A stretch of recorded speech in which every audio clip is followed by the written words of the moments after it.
이렇게 금요일 저녁 이제 자동차를 타고 가다가 보면 얼마나 많은 사람들이 바깥으로 빠져나가는지 몰라요. 놀러 가고 쉬러 가고 또 여러 가지 일로 움직이겠지만은 여러분들이 이렇게 이 금요일 저녁, 주말 저녁에 특별히 기도하기 위해서 모든 것들을 다 조치해 놓고 기적의 동산, 기도의 동산에 올라오신 여러분들, 하나님이 얼마나 기뻐하시겠어요? 하나님께서 또 얼마나 흐뭇하시겠어요? 하나님은 성경에 그러셨잖아요. 구하라, 찾으라, 두드리라, 입을 크게 열라. 하나님이 많이 그렇게 권고하시고 인도하시는 것은 하나님께서 뭔가 귀중한 것들을 준비하시고, 이놈들이 뭔가 좀 와서 구했으면 내가 줄 텐데, 뭔가 두드렸으면 내가 열어줄 텐데, 뭔가 찾으면 찾아지게 해줄 텐데, 그렇게 하나님은 준비하고 기다리시는데 사람들이 엉뚱한 데만 뛰어다니는 거예요. 그런데 여러분들이 저녁에 이렇게 오셨잖아요. 하나님 앞에 기도하는 가운데 하나님이 예비하신 것들을 풍성하게 받아 누리는 복된 여러분 되시기를 바랍니다. 오늘 저녁에 잠깐 기도하면서 다니엘의 얘기를 우리 삶의 어떤 롤 모델로 삼아서 기도하는 시간을 가지려고 합니다. 이 다니엘 2장부터 이렇게 쭉 보면 우리가 잘 아는 것처럼 기원전 약 600년경에 중동에서 있었던 일입니다. 바벨론 왕 느부갓네살은 꿈을 꾸었어요. 그 당시에 바벨론, 우리가 세계사로 공부해봐도 바빌로니아, 아주 대단한 나라입니다. 큰 나라인데 이 사람이 꿈을 꿨는데 깨고 나니까 무슨 꿈인지 생각이 안 나요. 무슨 꿈이었을까요? 개꿈이요? 개꿈이라 그런지도 몰라요. 생각이 안 나는 거예요. 우리도 그럴 때 있잖아요. 막 꿈속에서 헤매고 난리를 폈는데 이거 일어나니까 이 꿈이 줄거리가 잘 생각을 안 납니다. 근데 이 느부갓네살이 그렇게 꿈을 꿔가지고 꿈속에서 막 고통 가운데 있었는데 일어나니까 꿈이 생각도 안 나고 이게 도대체 무슨 의미인지도 몰랐습니다. 그래가지고 이 바벨론 그 지역에는 점성술사들이 많이 있었어요.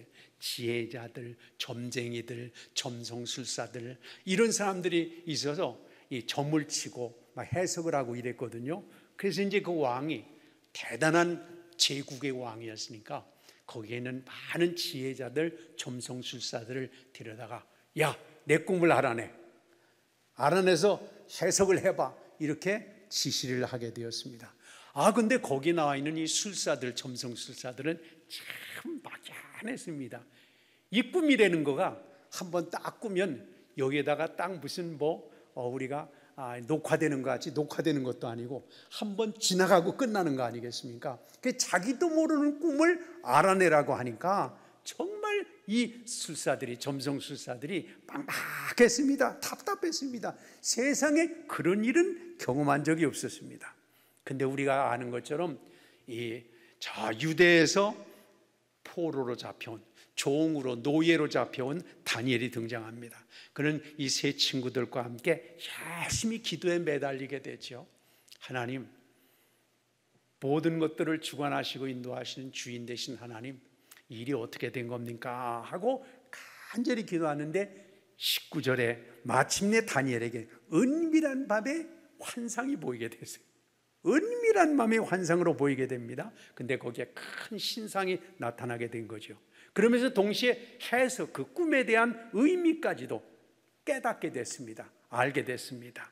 그래서 느부갓네살 왕 앞에 가가지고 이렇게 신상의 꿈이 있고 이렇지 않았습니까? 그러니까 느부갓네살이 깜짝 놀라가지고 옳다, 맞다, 생각이 난다, 바로 그 꿈이었어.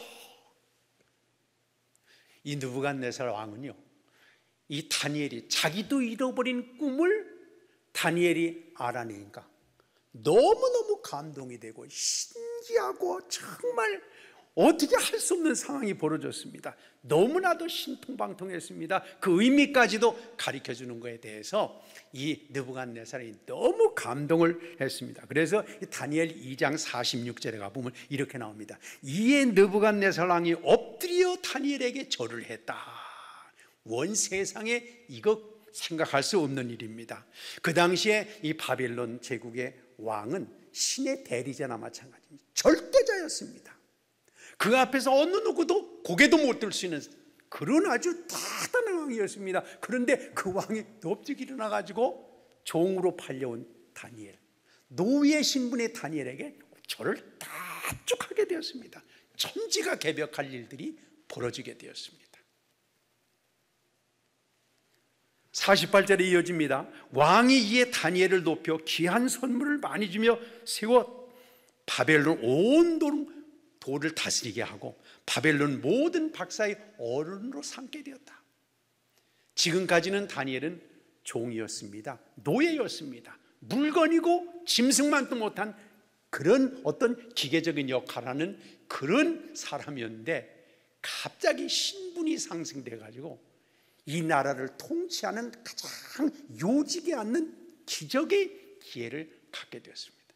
아무리 열심히 노력을 해도 안 되는데 시키지도 않았는 일을 갑자기 이렇게 신분 상승에 놀라운 축복을 받게 되었습니다. 그 뒤에 보면 이제 이 다니엘이 세월이 한참 흐른 다음에 6장에서 가보면 이제 벨사살이라는 왕이 나오는데 이 벨사살 왕이 교만해 가지고 성전에 있었던 그릇들을 갖다가 술을 먹게 되는 내용이 나오잖아요. 그때 하나님께서 특별한 방법으로 글씨를 쓰게 되는데 우리가 잘 아는 것 같이 메네메네 데겔 우바르신이라는 글씨를 막 벽에다가 탁탁탁탁 쓰게 되는데 이 벨사살 왕이 새파랗게 질려가면서 이게 어떻게 되는지 알 수가 없었던 거 아닙니까? 그런데 마침내 다니엘이 그 기가 막힌 것들을 해석을 하게 되자 이 벨사살 왕이 결국 그 해석을 따라서 운명이 끝나고 맙니다만은 그 뒤에 나온 이 다리오 왕이 6장 26절에 가보면 이렇게 말합니다. 내가 이제 조서를 내리노라. 내 나라 관할 안에 있는 사람들은 다 다니엘이 하나님 앞에서 떨며 두려워할지니 그는 사시는 하나님이여 영원히 변치 않으실 자시며 그 나라는 망하지 아니할 것이요 권세는 영원할 것이다. 그랬습니다. 그래서 그 온 바벨론에 하나님만이 진정한 신이다. 야훼 그분만이 세상의 모든 것들을 통치하시는 온전한 분이다 하는 것들을 만천하에 공포하는 놀라운 기회가 된 그 중심에 있던 사람이 바로 누구냐? 그러면은 이 다니엘이라고 하는 사람이었습니다. 다니엘은 어떻게 해서 이렇게 신분 상승을 가져오게 되고 왕한테 그 절대자 이상의 바벨론 왕은 오늘날 얘기하면 미국의 미국의 대통령 이상으로 그 당시에 최고의 사람입니다. 그의 절을 받게 되고 그들로 말미암아 온 나라에 하나님만 의지하라고 하는 그런 엄청난 그런 변화를 겪게 되는 중심에 있었던 것이 바로 다니엘이었습니다. 우리는 살아가다가 이것저것 원망하고 불평할 때가 많이 있는데요, 다니엘은 사실 불행한 시대에 태어난 사람입니다.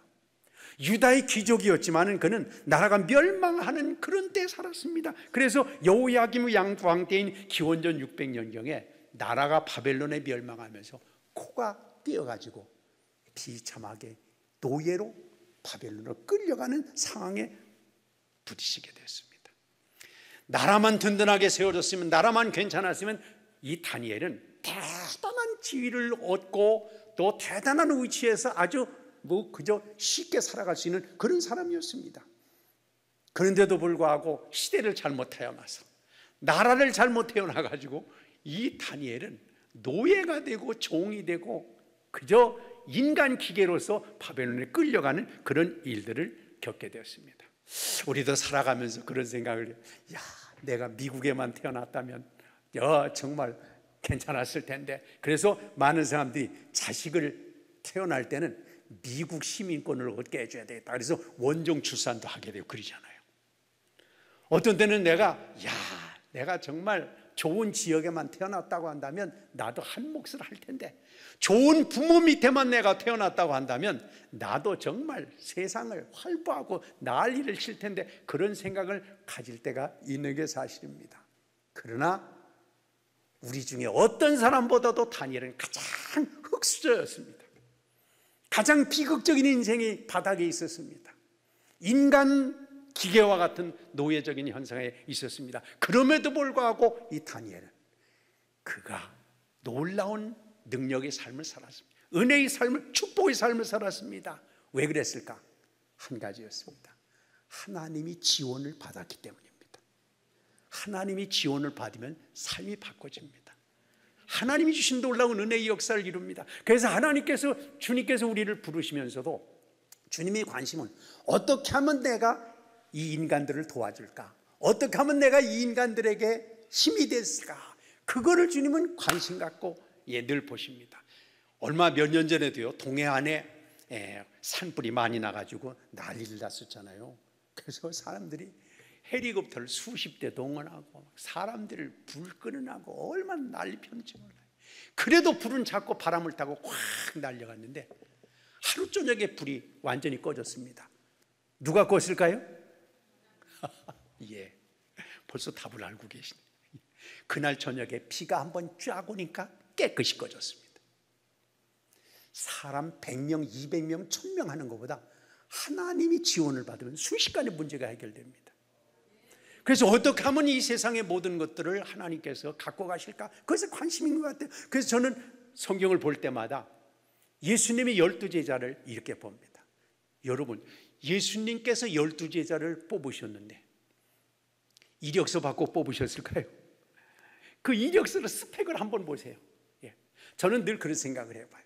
야, 예수님께서 복음으로 세계를 뒤엎겠다, 이 복음으로 이 세상을 완전히 뒤집어 놓겠다, 이렇게 주님께서 생각을 하셨다면 예수님이 부하들을, 예수님이 선택한 사도들을 그래도 스펙이 괜찮은 사람 선택해야 될 거 아니겠어요? 머리도 샤프하고 말이죠, 학력도 좋고 직업도 괜찮고 출신도 괜찮고 말이죠, 좀 생기기도 잘생기기도 하고 늠름하게 생기고 뭐 이런 사람을 좀 선택을 해야 그래도. 예수님 당시가 로마 제국이었거든요. 아까 나와 있는 바벨론은 벌써 기원전 600년 전 그 전에 있었던 나라고요. 예수님 출생 당시는 로마인데 로마는 대단한 나라였습니다. 오늘날도 로마의 법전 같은 거, 로마의 모든 길은 로마로 통한다고 그래서 그 길 닦아놓은 거, 체제 이런 걸 보면 오늘날에도 혀를 내둘 정도로 완벽한 데가 그런 데였습니다. 여러분, 그런 최고의 군사적이고 학문적이고 법률적이고 체계적으로 잡혀있는 그 로마 나라를 예수님께서 뒤집어 놓겠다고 생각하면서 제자들을 뽑았다고 한다면 제자들이 뭔가 괜찮은 사람을 뽑았을 거 아니겠어요? 배운 것도 많고 신분도 많고 인맥도 튼튼하고 뭔가 좀 말이라도 좀 잘하고 이런 사람을 선택을 해야 될 텐데 예수님이 제자들 옆에 가면 무슨 냄새만 났어요? 생선 비린내만 났던 것 같아요. 갈릴리 바다에서 늘 그냥 투망질만 하고 하던 사람, 또 그 가운데 조금 긁게나 아는 사람은 아마 세리마태였는지 몰라요. 근데 그 마태조차도 그 당시에서는요, 세리라고 하는 사람은 오늘날 얘기하면 창기 비슷한 아주 그냥 사람 취급 안 하는 무시당하는. 그래서 예수님께서 마태의 집에 들어가서 식사를 하실 때 그 성경에 보면 그래요. 마태의 집에 들어가서 식사를 하시는데 마태가 사람들을 데려왔는데 거기 누가 데려왔냐면 창녀 말하자면 불안당 이런 사람들만 데려왔다고 거기 나옵니다. 왜 그러냐면 마태가 관계하던 사람은, 세리가 관계하던 사람은 그래도 글줄이나 아는 사람이라 세금 받아가지고 먹는 사람이었으니까 그럼에도 불구하고 그는 사람 취급을 못 받는 사람이었습니다. 어떻게 해서 이렇게 예수님께서 세계를 뒤엎겠다는 마음을 가지고 있으시면서도 제자들은 배운 것도 없고 직업도 시원찮고 생긴 것도 그렇고 말 주변도 없고 이런 사람을 선택했을까? 한 가지입니다. 네 힘으로 하는 것이 아니라 내가 너에게 지혜를 주겠다, 내가 너에게 영적인 능력을 주겠다. 그러니까 내 힘으로 하는 것이 아니라 내 힘으로 하도록 내가 너를 쓰겠다, 그런 뜻이었습니다. 오늘 우리에도 그렇습니다. 우리는 그래서 원망할 게 사실 하나도 없어요. 문제가 있다면 별것도 아닌 내 힘으로 하고, 별것도 아닌 내 지식으로 하고, 별것도 아닌 내 어떤 힘으로 모든 것들을 행하려고 하다가 스스로 낙심하고 다른 사람들을 원망하고 불평하고 탓하고 주저앉는데 문제가 있습니다. 하나님 우리를 워낙 부를 때 우리가 잘해서, 우리가 뭘 가지고 있어서, 뭘 해서 우리를 부른 것이 아닙니다. 하나님께서 내 영을 채워주시겠다, 하나님께서 그 손으로 우리를 붙들어 주시겠다, 인도하시기 위해서 주님이 우리를 부르셨습니다. 사랑하는 여러분, 별것도 아닌 내 힘으로 살려고 하지 마시고, 별것도 아닌 내 지혜와 능력으로 하려고 하다가 그렇게 남원망하고 넘어지고 쓰러지지 마시고 하나님께 붙들려 살아가시기를 바랍니다.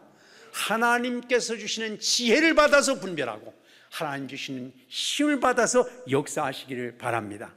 그래서 이 다니엘이라고 하는 사람이 정말 축복된 삶의 기회가 있었다고 한다면 그것은 바로 하나님이 지원을 받는 삶을 살았기 때문에 그가 바닥 인생이었는데도 불구하고 최고의 삶을 살 수가 있었던 것입니다. 2장 23절에 보면 다니엘은 고백하기를 이렇게 고백했습니다. 나의 열조의 하나님이여, 주께서 이제 내게 지혜와 능력을 주시고 우리가 주께 구한 바 이 일을 내게 알게 하셨사오니. 하나님이 주시면 못할 일이 없습니다.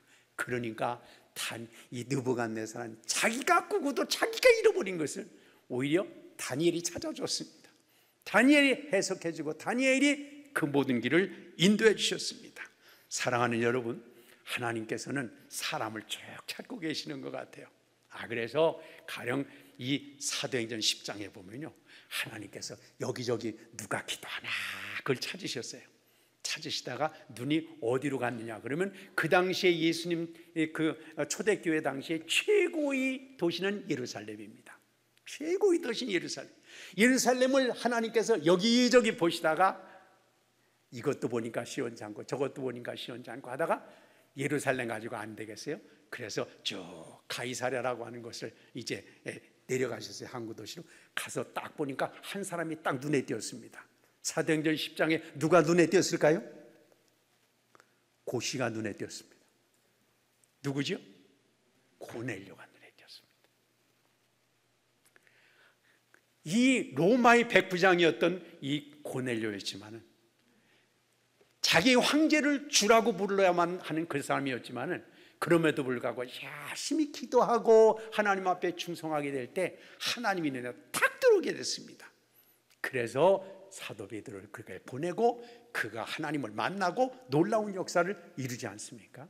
사랑하는 여러분, 하나님의 눈에 띄는 삶이 되시길 바랍니다. 그래야 하나님이 도움을 받을 수 있습니다. 하나님께서 지혜를 주시고 용기를 주시고 담대함을 주시고 좋은 사람을 만나게 해주시고 인도해 주시고, 정말 우리는 어떤 사람은 내가 기도해서 그런 게 아니라 열심히 기도해서 내가 공부에 이렇게 성과를 올렸다 그렇게 얘기하는 사람도 있어요. 물론 그게 사실이긴 하지만 저는 그렇게 생각하지 않습니다. 열심히 공부할 수 있는 머리를 주신 분도 누구 계세요? 하나님입니다. 끈기 있게 공부할 수 있는 끈기력을 주신 분도 누구 계세요? 하나님. 좋은 참고서를 만날 수 있도록 연결시켜준 분이 누구 계세요? 하나님이십니다.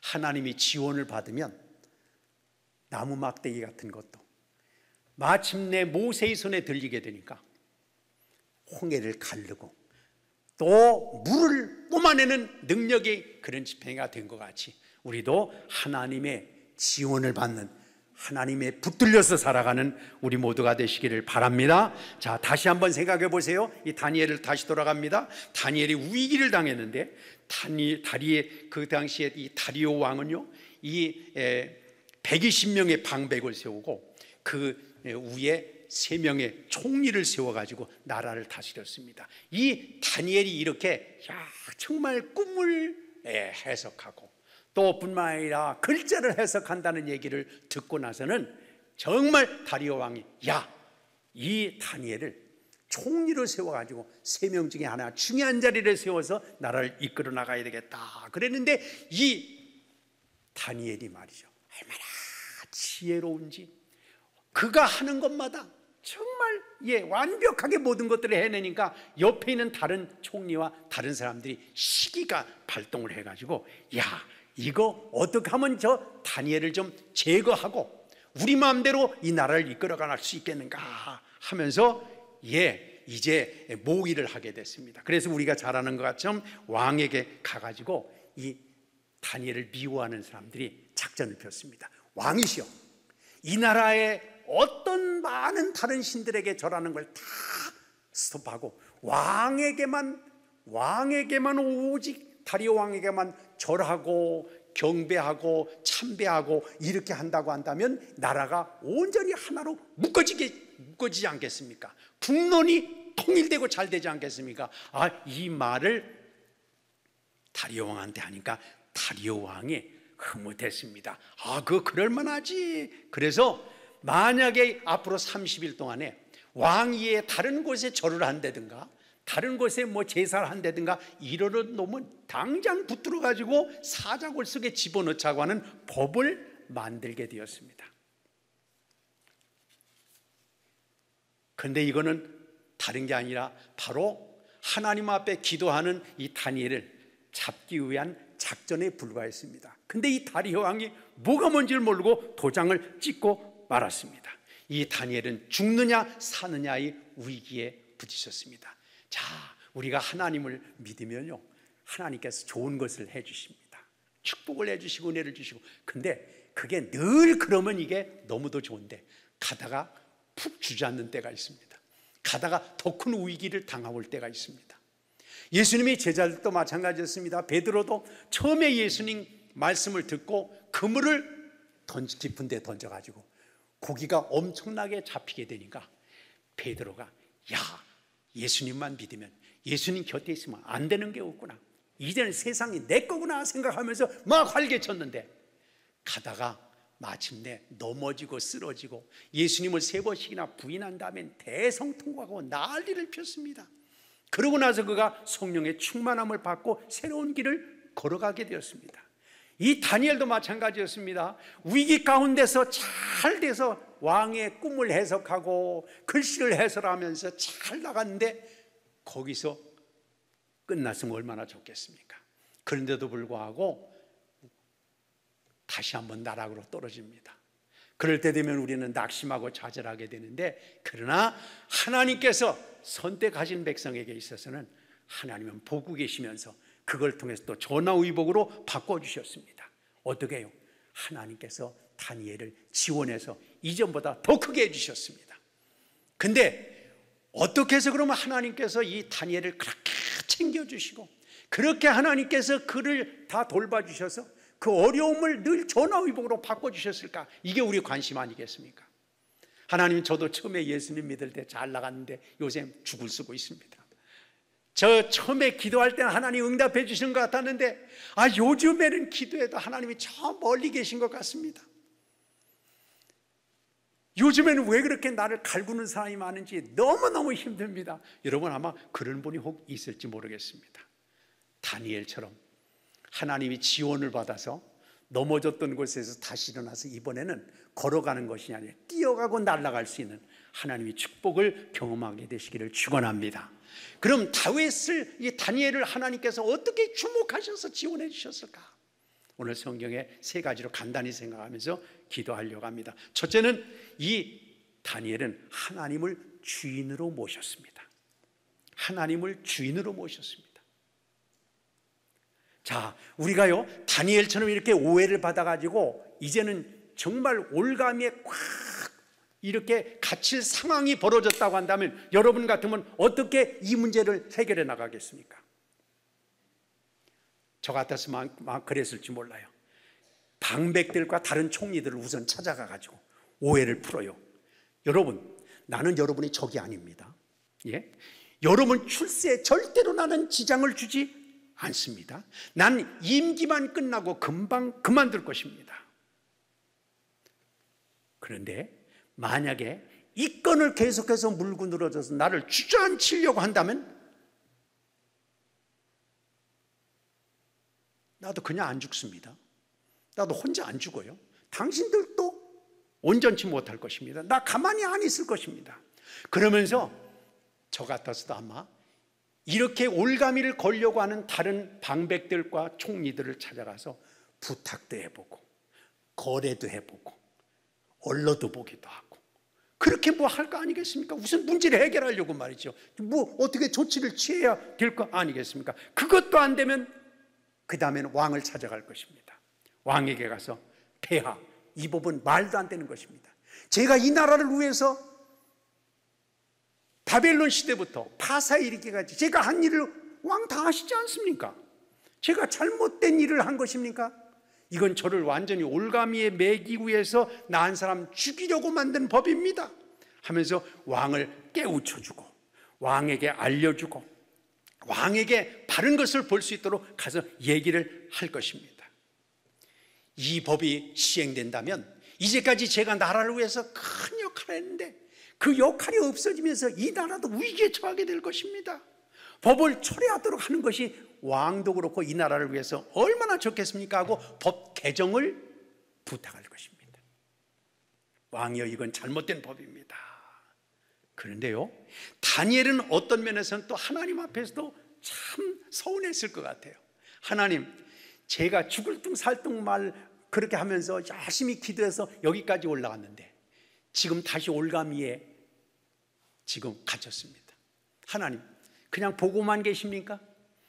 하나님 이거 처리해 줘야 되지 하는 거 아닙니까? 나를 저렇게 죽이려고 하는 저 사람들한테 그냥 벼락이라도 떨어져 가지고 어떻게 해결해야 되는 거 아니겠습니까? 그렇게 원망할 만도 한데 다니엘은 적이나 왕을 찾아가지 않았다.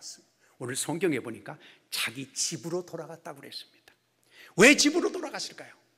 다니엘의 집에는 특별한 방이 하나 있었습니다. 그 방은 문을 열어놓고 하나님이 성전이 있는 예루살렘을 향해서 문을 열어놓고 기도하는 기도의 방이 바로 거기에 있었습니다. 이 다니엘은 그래서 왕을 찾아가서 깨우치려고 하지 아니하고 동료 방백들을 찾아가서 이해를 구하거나 거래를 하거나 상담하려고 하지 아니하고 그는 기도의 자리, 하나님과 대화할 수 있는 자리, 하나님께 맡길 수 있는 그런 자리로 찾아간 것입니다. 절체절명의 위기에서 이 다니엘은 옆을 보지 않았습니다. 밑을 보지 않았습니다. 뒤나 앞을 보지 않았습니다. 위를 보았습니다. 하나님을 찾은 것입니다. 왜 하나님을 찾았을까요? 잠언 16장 3절에 보니까 너희 행사를 다 여호와께 맡겨라. 그리하면 너희 경영하는 것이 이루리라. 할렐루야. 그렇습니다. 하나님의 약속을 부여잡고 하나님을 찾은 것입니다. 이사야 2장 22절에도 말했습니다. 너 인생들을 의지하지 말라. 호흡은 코에 있나니 새말 가치가 없는 것이다. 근데요, 여러분의 주인은 누구십니까? 하나님이십니까? 근데 정말 솔직히 이렇게 가슴에 손을 얹고 하나님께서 보고 계신데 정말 하나님이 나의 주인이다 이렇게 고백할 수 있겠는가 생각을 해보면 간단한 문제 아닙니다.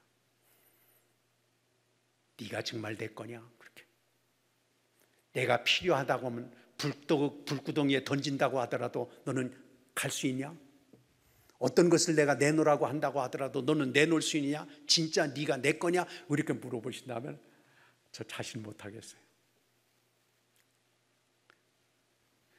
여러분, 어떤 급한 문제가 있을 때, 엄청난 급한 문제가 있을 때 어떤 해결책을 쓰십니까? 누구를 먼저 생각합니까? 어디에 기댑니까? 어디에 맡깁니까? 어디에 의지합니까? 여러분, 정말 위급한 상황에 있을 때 그걸 하나님께 맡겨 기도하고 있을 수 있습니까?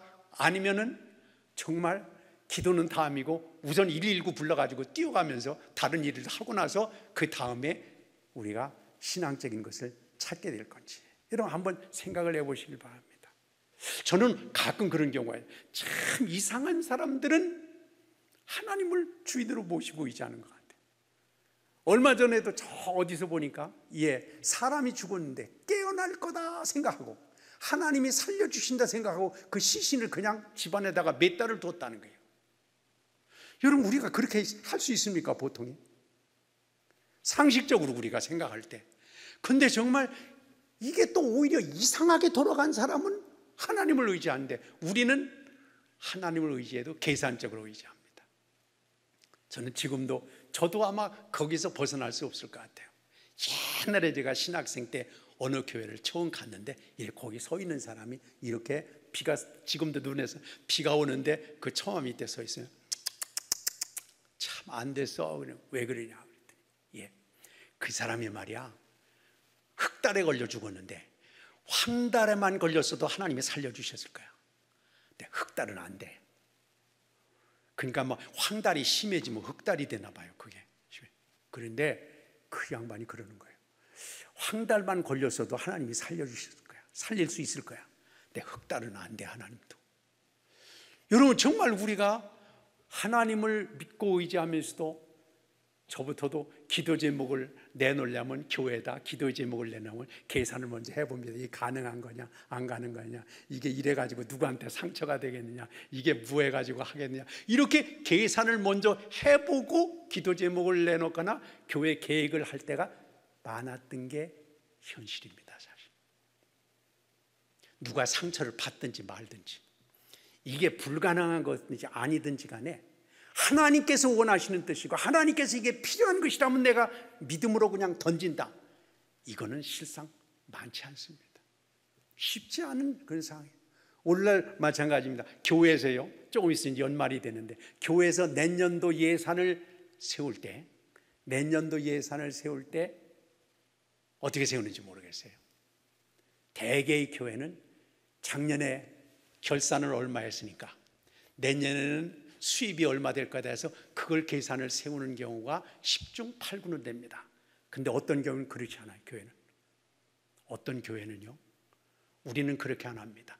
들어올 걸 계산하고 수입에 맞춰서 지출을 계산하는 것이 아니라 하나님께서 이게 필요한 거다, 우리 교회, 이게 하나님께서 우리에게 주신 사명이다 하면 우리의 능력이나 우리의 어떤 이전의 실적이나 이런 것을 생각하지 아니하고 먼저 지출 예산을 세우는 거예요. 하나님께서 이건 우리에게 주신 사명이다, 하나님께서 우리에게 필요한 과정이다 그러면 기도하는 가운데서 그걸 먼저 지출 예산을 세우고, 그렇다면 우리가 어떻게 부담을 해야 될 것인가, 그 다음에 계산을 해서 예산을 세우는 어떤 교회 얘기를 듣고 제가 얼마나 감동을 했는지 몰라요. 야, 이게 하나님의 방법이 아니겠는가. 사실 우리가 삶을 살아가면서도 교회도 그런 것 같아요. 교회 이거 내 교회다. 여러분, 내 교회입니까? 예수님의 교회입니까? 예수님의 교회라고 생각하는 사람은 오늘 저녁 기도회에 온 사람밖에 없어요. 다른 사람은 다 지 교회다 생각해요. 목사들 이거 내 교회인데 말이에요. 또 장로님들은 목사님 은퇴해도 장로들은 계속 있으니까 이건 장로가 할 교회, 장로가 주인인데, 일반 신자들은 또 왜 목사가 이래라 저래라 하는 거야? 우리가 다 이렇게 결정을 해놨는데 우리가 주인인 거죠. 여러분, 교회 목사가 주인입니까? 아니면 신자가 주인입니까? 아니죠. 그것도요. 우리는 교회의 주인은 하나님이십니다. 교회의 머리는 예수님이십니다. 교회에서 왜 막 싸우고 난리를 피고 하는 이유가 어디 있습니까? 자기가 주인이라고 하기 때문에 그렇습니다. 다니엘은 이 주인이 하나님이시다, 그걸 느끼게 됐습니다. 그래서 위급한 상황이라고 하더라도 그는 하나님을 찾은 것입니다. 하나님께서 모든 걸 해결하시도록. 그래서 로마서 12장 19절에 보면 원수 갚는 것이 내게 있으니 내가 갚으리라, 그렇게 하나님께서 하시지 않았습니까? 하나님께서 문제를 해결해 주시다 이렇게 하는데도 불구하고 우리가 문제를 하고. 열왕기하 19장에 보면요, 히스기야는 하나님 앞에 신앙적으로 열심히 있는 사람이었습니다. 히스기야 왕은 대단한 왕이잖아요. 그런데도요, 그 정도 열심히 했으면 하나님이 도와주셔야 되잖아요.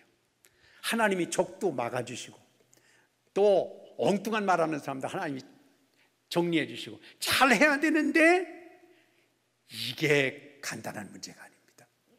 그렇게 충성한 히스기야인데 마침내 강력한 그 당시에 아수르라는 대제국이 있는 그 중동의 대제국이 쳐들어오게 됐습니다.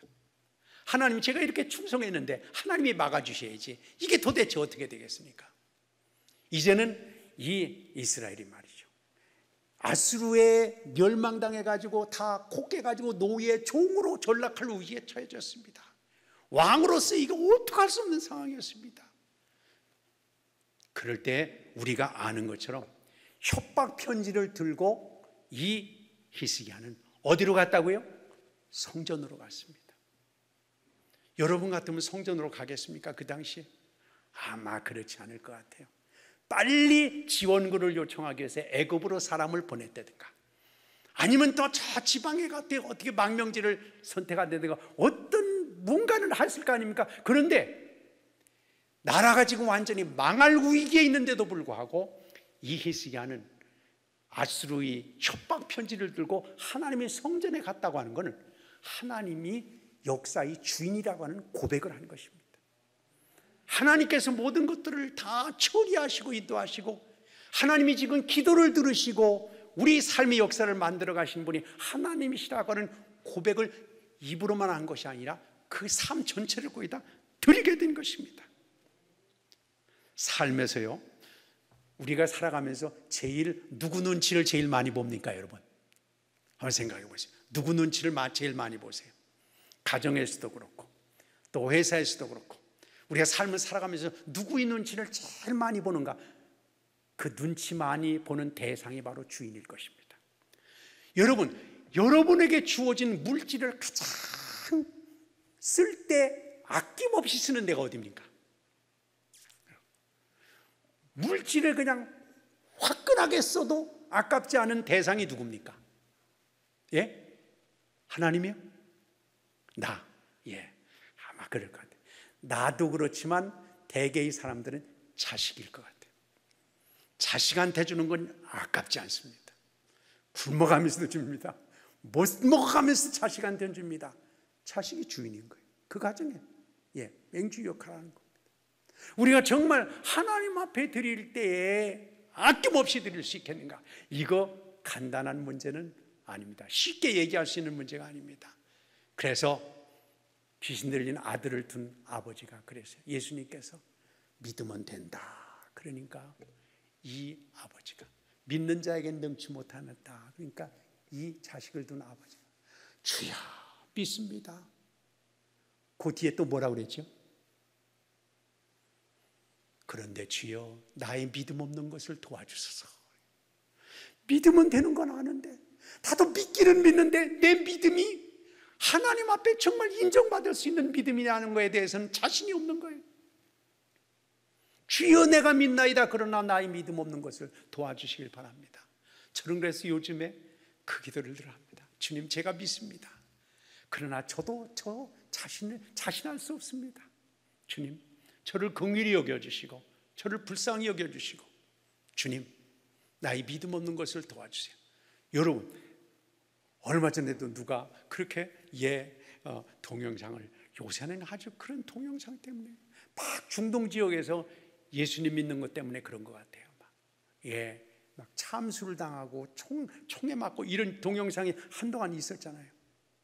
저는 지금 우리나라가 이런 상황이 있는데 어느 순간에 북한에서 쳐들어와 가지고 이게 세상이 뒤집어지면 첫 번째 타겟이 누구라고 그래요? 공산당한테.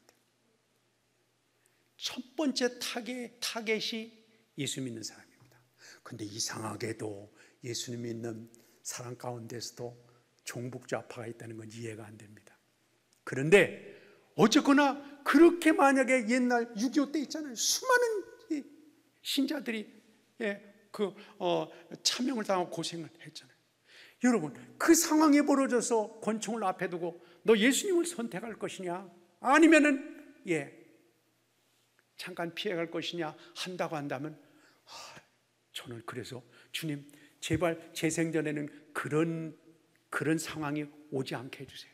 저도 자신 못합니다.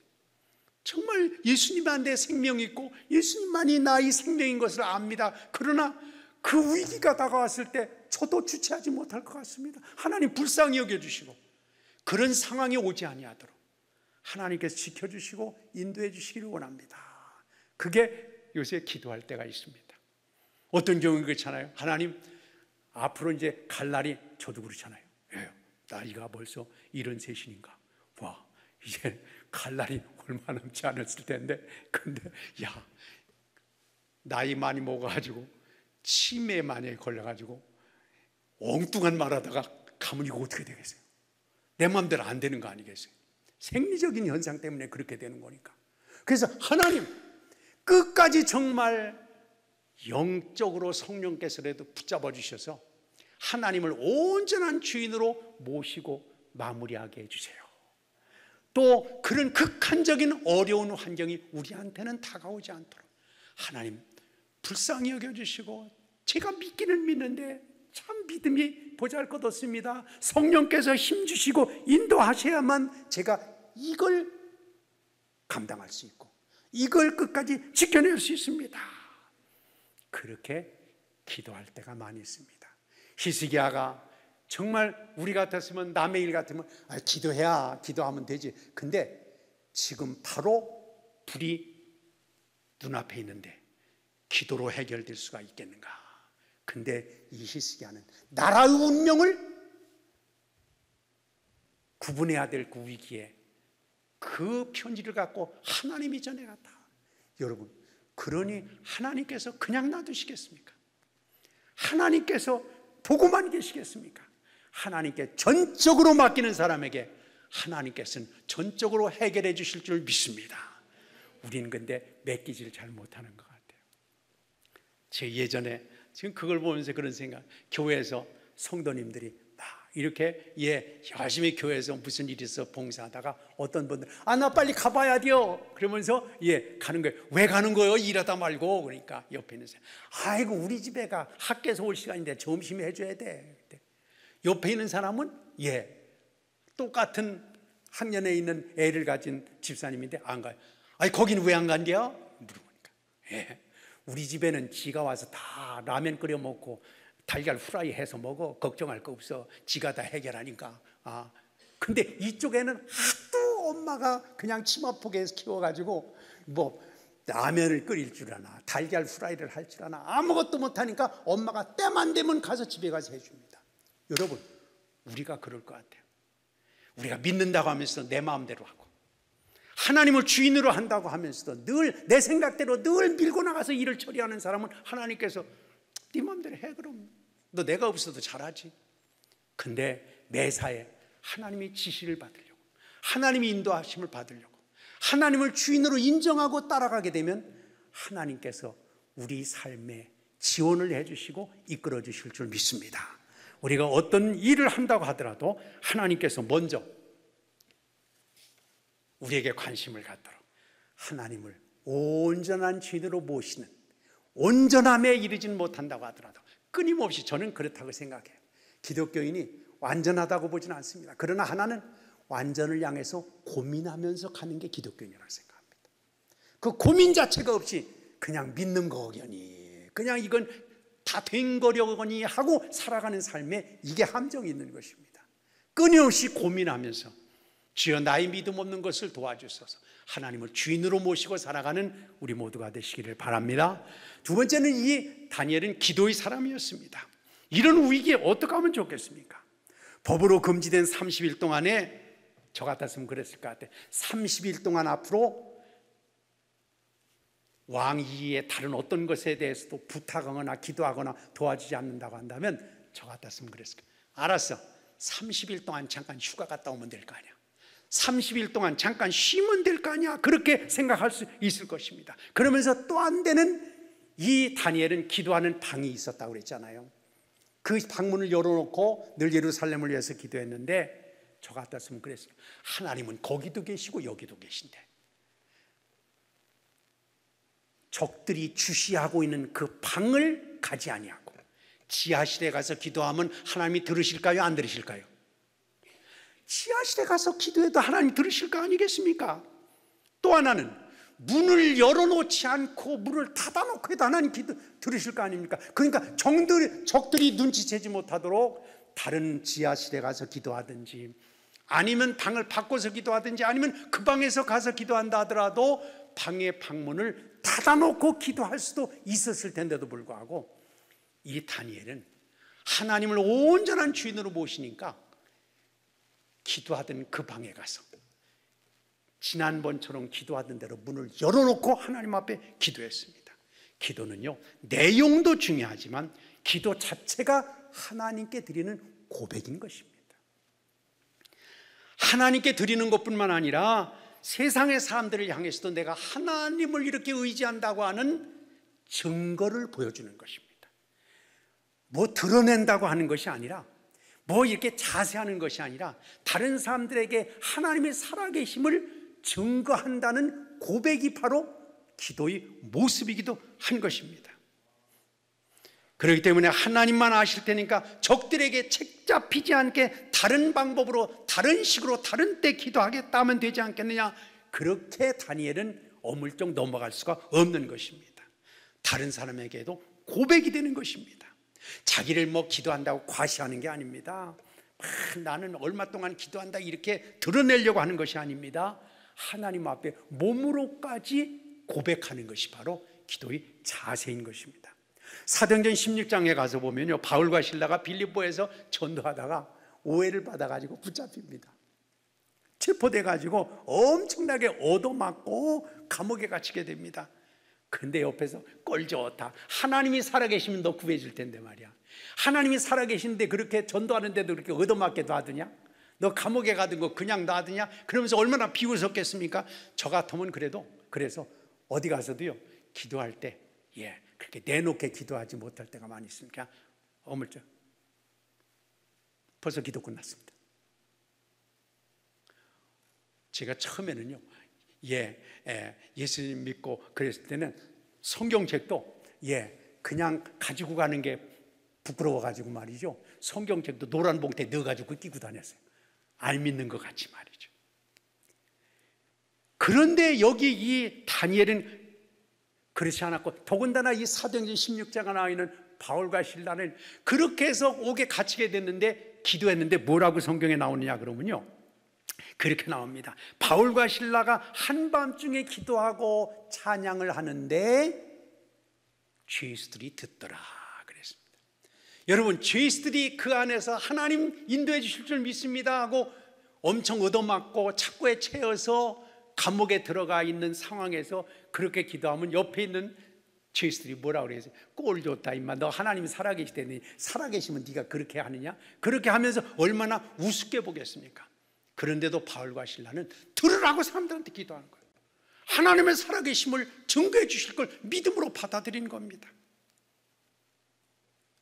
하나님께서 어떤 면에서 보면 바울과 실라가 이런 면도 있었을 거예요.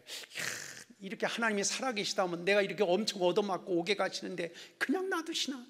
도대체 하나님 어떻게 계신가? 진짜 살아계실까? 아닐까? 어디가 어떻게 되신가? 날 내치셨는가? 그런 고백이 될 수도 있는데도 불구하고 이 바울과 실라는 다른 사람 듣게 기도, 다른 사람한테 봐라, 하나님이 살아계심이 이렇게 역사할 거다, 믿음으로 주님 앞에 드러내고 기도하게 되니까 하나님께서 그를 그냥 놔두실 수가 없지 않겠습니까? 하나님은 응답을 주셨습니다. 사랑하는 여러분, 기도하는 것도 나를 내세우기 위해서, 또 나를 과시하기 위해서 하는 것이 아니라 증거 있는 기도의 삶이 되시기를 바랍니다. 기도의 응답을 통해서도 하나님께도 영광이 되고 주님의 역사를 이루시기 원하셨기 때문입니다. 시편 55편 17절에 보면 유대인들은 하루에 3번씩 기도했습니다. 저녁과 아침과 정오 3번씩 기도했습니다. 다니엘도 그 시간을 꼭 지켰습니다. 꼭 그때 기도해야 되느냐, 그 자리에서 기도해야 되느냐, 하나님이 그렇게 융통성이 없는 분이냐, 걸리지 않게 좀, 문제 안 되게 좀 기도하면 누가 모르냐, 이렇게 얘기할 만한데도 불구하고 왕이 무서워서, 자기 인생길이 무서워서 그걸 바꾼다면 그것은 신앙 고백이랄 수가 없기 때문에 이 다니엘은 끝까지 하나님께서 감동을 주신 방법으로, 하나님을 고백할 수 있는 방법으로 기도했습니다. 그리고 다니엘은 무릎을 꿇었다. 저는 이걸 보면서 참 마음에 좀 그랬습니다. 우리는 요새요, 그냥 하나님 앞에 나오면서 너무 편하잖아요, 그렇죠? 무릎 꿇지 않잖아요, 잘. 또 뿐만 아니라 하나님 앞에 나오면서도 뭐 신발도 벗지 않고 저 편안한 의자에서 잠자고 또 쉬고 들고, 이게 하나님 앞에 서는 자세가 참 어떤 때는 죄송할 때가 있어요. 편하게 하는 거는 좋지만은 하나님 앞에 나가는 건 우리가요, 이 모든 삶에서는 말만이 고백이 아니고 우리 자세 하나도 하나님 앞에 고백이, 예배를 드릴 때도요, 막 무릎을 꿇고 기도하고 신발을 벗고 기도하고 또 하나님 앞에 내 자세를 보고 기도하고, 이 모든 것들이 하나의 다 신앙의 고백인 것입니다. 그래서 우리가 예배를 드릴 때만 거룩하게 찬송, 막 주님 뜻대로 살기로 했네, 뒤돌아보지 않겠네, 막 눈물 흘리면서 기도하고 나서는 금방 바깥에 나와서는 주차 문제 때문에 시비가 걸려가지고 막 욕하고 난리 피고 별짓도 않은, 이게 우리가 그거는 진짜 아닌 것 같습니다. 그래서 우리 자세 하나도, 우리 태도 하나도 하나님 앞에 서 있는 우리 신앙의 고백입니다. 그래서 이 다니엘은 무릎을 꿇었습니다. 그러니까 하나님 앞에 가서 뭐 권리가 있어서 하나님 이거 반드시 이래야 됩니다, 하나님 이거 처리해줘야 됩니다, 그렇게 다니엘이 요구한 것이 아닙니다. 나의 원대로 마옵시고 아버지의 원대로 되기를 원합니다, 그렇게 고백했던 예수님처럼 이 다니엘은 무릎을 꿇고 저는 드립니다, 순종하겠습니다, 주님이 하시는 대로 하겠습니다, 주님이 뜻이면 이끌림을 받겠습니다, 이렇게 하나님 앞에 무릎을 꿇었던 것입니다. 하나님의 음성을 듣겠다, 하나님의 지시를 받겠다, 하나님께 맡기겠다, 하나님께 순종하겠다, 그런 뜻입니다. 저는 저를 비롯해서요, 하나님 앞에 기도하는 사람들이 꼭 국회 청문회 하는 것 같다는 생각이 들을 때 가끔 있어요. 여러분 국회 청문회 보셨죠? 예, 장관들 선택을 위한 청문회를 드리면 국회의원들이 이렇게 합니다. 장관 이렇게 그 대상자 앞에 놓고 장관 후보자 이거 했는데 이거 어떻게 생각하죠? 이렇게 하면 그 장관 후보자 네 그런데요 끝. 두 번째 질문 이거 맞죠? 예, 그런데 제가 이거 끝. 국회의원들이 장관 후보자의 말을 듣습니까? 자기 말만 합니까? 안 듣습니다. 특별히 야당의 국회의원들은 장관 후보자 얘기를 들으려고 하지 않습니다. 그냥 다 그걸 파헤쳐가지고 그냥 말하고 끝납니다. 우리도 하나님 앞에 기도할 때 그렇지 않을까 이 생각이 들어요. 우리가 하나님 앞에 막 기도하는데 하나님께서 응답을 주시려고 너 이것 때문에 기도했는데 내가 이렇게 응답을 줘야 되겠구나 하면 우리는 듣고 있어요? 그냥 일어나요? 우리는 그냥 일어나. 하나님 알아서 하시냐. 하나님 나는 그냥 뭐 하나님 대답을 듣겠다는 게 아니고 난 그냥 얘기하려고 온 거니까. 그럴 때가 참 많이 있는 게 현실인 것 같아요. 진지하게 이 다니엘처럼 무릎을 꿇고 하나님 제가 이렇게 말씀드렸는데 이제 주님이 대답을 듣겠습니다. 하나님이 주인이십니다. 그러니까 저를 가라고 하면 가고 오라고 하고 주님이 인도하심을 따라 제가 하겠습니다. 그러니까 이제는 제가 말씀드렸는데 이제는 주님의 뜻을 따르겠습니다 하고 무릎을 꿇고 이제는 주님의 뜻을 받겠다는 자세가 다니엘 자세였습니다. 예, 저는 하나님께 기도하는데도 하나님을 막 푸시하고 막 하나님 이래야 됩니다 막 그렇게 하면서 그 뒤에다가 믿습니다 하고 막 숫자를 더 세게 붙여가지고 하나님 이거 해주셔야지 이거 안 되면 그냥 저는 안 됩니다 하고 알았어요? 그러면 국회의원처럼 이제 끝 그러고 난 갑니다. 이게 우리 현실인데 여러분 다니엘의 기도를 조금이라도 본받으시기 바랍니다. 이제는 주님이 대답을 들어야 됩니다. 하나님께서 나를 어떻게 쓰시고자 원하시는가, 하나님께서 나에게 무슨 메시지를 주시는가 그걸 들어야 되는데 그렇지 못하면 우리에게 참 문제입니다. 하나 더 말씀을 드리는 것은 이 다니엘은 환난을 주셔도 참 감사했습니다. 하나님을 믿는데요 이런 문제를 사전에 제거시켜줘야 하는 거 아닌가 서운할 수도 있었을 것입니다. 근데 그 하나님께 감사했다. 어떤 하나님입니까? 내가 하나님을 믿는다고 해서 좋은 일도 주시고 은혜로운 일도 주셨지만 지금은 올감에 갇혔습니다. 지금은 코너에 몰렸습니다. 나를 돌보시는 하나님 때문에 감사하는 것이 아니고 나를 위기에 빠뜨리셨는데 그럼에도 불구하고 하나님께 감사했다는 겁니다. 이게 가능할까요? 여러분 생각해 보세요. 내 마음대로 되면 하하호호 할렐루야 하지만은 설교를 듣다가도 뭐 회개하라는 것 같이 그렇게 마음에 찔리면 기분 나빠가지고 정말 기분 나빠서 얼굴색이 변하는 경우가 얼마나 많이 있습니까? 여러분 그렇지 않습니까? 다니엘은 뻔히 어려운 상황에 빠진 것을 보고 계시는 하나님 해결해 주시지 아니하고 코너에 몰렸는데도 보고만 계신 그 하나님을 향하여서 그는 오히려 하나님 앞에 감사했습니다. 우리가 잘 아는 것처럼 다니엘의 세 친구가 그랬잖아요. 용광로에 던져지면서도 하나님이 건져주실 겁니다. 믿습니다. 그러나 그렇지 하지 않는다 하더라도 우리는 신상을 섬기지 않고 하나님을 섬기겠습니다. 이거는 정말 우리 힘으로는 불가능한 일입니다. 성령께서 힘을 주셔야 됩니다.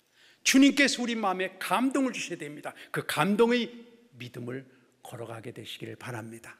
우리가 신앙생활하면서 저는 그런 생각을 해봤습니다. 저 자신도 온전히 성숙되진 못했지만 제가 교회에서 30년 동안을 이제 목회를 하면서 은퇴를 하고 난 뒤에 이렇게 생각을 해봅니다. 우리 교회 성도들이 나를 비롯해서 얼마만큼 믿음이 성숙한 길로 나갔을까. 예수님을 닮아가고 예수님의 마음을 품고 이제 하나님께 붙들려서 나를 이기고 죄악을 이기고 세상을 이기고 하면서 하나님의 역사를 이루는 성숙된 길로 얼마만큼 성장했을까.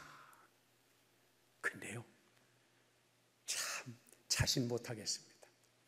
저도 조금만 기분 나쁜 일이 있으면 얼굴색이 변해지고, 다른 사람들도 마찬가지. 자기 마음에 조금만 안 들고 자기 원하는 것하고 방향이 다르면 금방 이제 감정으로 표현하고, 그럴 때가 얼마나 많은지 모릅니다. 사랑하는 여러분, 오늘 이 금요일 다른 사람 다 놀러가는 시간인데도 불구하고 기도하기 위해 온 여러분들은 좀 다르실 거예요. 그래도 정말 그래도 제가 부족하지만 더 열심히 하겠습니다 고민하면서 믿음으로 걸어가는 길이 아니겠습니까? 사랑하는 여러분에게도 무엇보다도 주님이 그러셨잖아요. 자기 아들을 아끼지 아니하시고, 로마서에 자기 아들을 아끼지 아니하시고 우리 모든 사람을 위해서 주시니까 어찌 그 아들과 함께 다른 것을 주시지 않겠는가? 여러분, 가장 귀중한 아들을 주셨는데 다른 사소한 것, 그거 하나님께서 아까워하실 이유가 없다는 겁니다. 이 놀라운 은혜를 받은 우리가 하나님께 맡길 수 있는 삶을 살아가게 되시기를 바랍니다. 우리가 아는 것처럼 이 400년을 전후해 가지고 초대기의 유명한 교부로서 성 크리소스톰이라는 사람을 우리가 알잖아요. 이 사람이 지금 콘스탄티노플, 이스탄불 콘스탄티노플에 있었던 교회 총대주였는데 대단한 그런 믿음의 사람이었죠. 근데 이 사람이 박해를 받아 가지고 이제 감옥에 갇히게 됐는데 독방에 갇혔다 그래요. 그러니까 독방에 갇혀가지고 그놈 말이야, 다른 사람들 접촉을 완전히 끊고 독방에서 정말 고생 좀 해보라 그래. 그리고 독방에다 넣었는데 이 크리소스톰이 그랬다고 그러잖아요. 하나님, 저에게 이렇게 조용한 기도실을 주시니 정말 하나님 감사합니다. 제가 목회하는 하고 사람들과의 관계 때문에 깊이 기도하는 시간을 갖지 못했는데 이 독방을 주셔서 조용한 이곳에서 기도할 수 있도록 해주시니 너무 감사합니다. 기도에 열심을 하게 됐습니다. 근데 이 소식이 황제한테 들어가니까 황제가 이런, 내가 그놈 신앙생활을 도와줬단 말이야, 이놈을 그 가장 악질범이 우글우글 끓는 그렇게 여러 명, 수십 명 있는 그 방으로 그놈을 집어넣으라고 그랬습니다. 이 크리소스톰이 거기서 열심히 기도하다가 그 악질범이 최고의 악질범이 들끓는 방에 들어가서는 또 이렇게, 하나님, 이 불쌍한 죄수들에게 복음을 듣게 하시려고 오늘까지 저를 이렇게 준비시켜 주셨군요. 하나님, 마지막까지 이들에게 복음을 전하다 가도록 하시니 주님, 어찌 이 종에게 이런 복을 베푸십니까? 그리고 기도하면서 전도하기 시작을 했는데 이 소문이 또 황제한테 들어갔습니다. 그러니까 아이고, 그놈 감옥에 들어가서도 그렇게 사목을 할 수 있도록 내가 기회를 줬다는 거야. 이런 놈이 이러니까 안 되겠다. 그놈 당장 목을 쳐라. 그래가지고 목을 치게 됐습니다. 이 크리소스톰이 불려 나와가지고 목을 치는데 그가 기도하면서 이렇게 기도했다는 거예요. 하나님, 성도에게 있어서 가장 명예로운 죽음은, 오늘까지 제가 열심히 최선을 다해 살았는데 이제 죽을 것밖에 더 있겠습니까? 하나님, 성도에게 있어서 최고의 죽음은 순교라고 그랬는데 하나님, 저 같은 자에게 이런 명예로운 기회를 하나님 주십니까? 한 번 죽는 건 정해진다고 했는데 그렇게 죽는 거를 이런 식으로 마무리하도록 하나님 기회를 주시니 너무너무 감사하다고 하는 그런 기도를 하는 것이 또 황제에게 들려서 사형을 앞두고, 이놈 도대체 이거 어떻게 이걸 그냥 아주 묵사발을 만들어야 되겠는가 생각을 해가지고 결국 황제는 안 되겠다, 죽이는 것도 그놈 도와주는 거다 그러면서 그를 당장 차먼 곳으로 유배시켜라. 그래가지고 유배를 당해서 그곳에서 삶을 마무리했다는 얘기가 있습니다. 그래요. 우리는 너무 계산에 빠르고 내 판단에 빠르고 경험에 빠르고 다른 사람 눈치 보는 데 빨라서 하나님이 지원을 받지 못합니다. 근데 다니엘은 흙수저가 아니라 완전히 꺾어진 수저였는데도 불구하고 그가 정말 하나님을 온전한 주인으로 모시고 뿐만 아니라 하나님 앞에 늘 기도하되 입술뿐만 아니라 그 삶을 통해서 기도를 하나님 앞에 고백하고 어떤 상황에도 하나님께서 아들을 내게 주셨는데 하나님이 힘이 없어서 그러시는 것이 아니다. 아들까지도 내게 주셔서 구원해 주셨는데 하나님께서 아까워서 안 주시는 것이 아니라 하나님은 가장 귀중한 것을 준비하고 계시다는 그 믿음을 갖고 하나님 앞에 충성하게 될 때 하나님께서 다니엘에게 이렇게 놀라운 삶을 살도록 하나님 지원해 주셨습니다. 여러분, 우리 힘으로도 능으로도 되지 않는 걸 여호와의 힘으로 된다고 했습니다. 하나님이 도움을 받고 하나님이 지원을 받을 수 있도록 이제까지 그냥 신용만 내던 신앙생활에서 이제는 벗어나서 이제는 그냥 땜질하듯이 모양새만 가지던 신앙에서 벗어나서 하나님을 온전한 주인으로 모시고 성령이 인도하신 가운데 기도하며 감사하며 다니엘처럼 하나님이 지원을 받아 승리하는 우리 모두가 되시기를 축원합니다. 기도하시겠습니다. 이 저녁에 다시 한번 생각해 보시기 바랍니다. 그저 신앙생활 그럭저럭 한 것은 아닙니까? 내 방식대로만 그냥 이렇게 행해 나가는 것은 아닙니까? 그러면서도 하나님께서 도와주시리라, 하나님께서 체크해 주시리라 막연하게 그렇게 생각하고 지나가는 것은 아닙니까? 아닙니다. 그렇지 않습니다. 그 당시에 수많은 이스라엘 예루살렘에 내노라는 신앙인이 있었지만 하나님은 왜 특별히 돌고 돌아서 가이사랴까지 가가지고 고넬료에게 하나님께서 집중해 주셨을까요? 왜 그를 지원해 주셨을까요? 하나님, 저도 이제는 믿음이 부족하지만 도와주셔서 그런 믿음의 삶을 살아가게 해 주시옵소서. 오늘 말씀을 생각하면서 다니엘처럼 하나님이 지원을 받아 승리할 수 있게 해달라고 이전에게 기도하시다가 자유로 가시도록 그렇게 하겠습니다. 주여 세 번 강한 이름으로 기도하겠습니다. 주여 아버지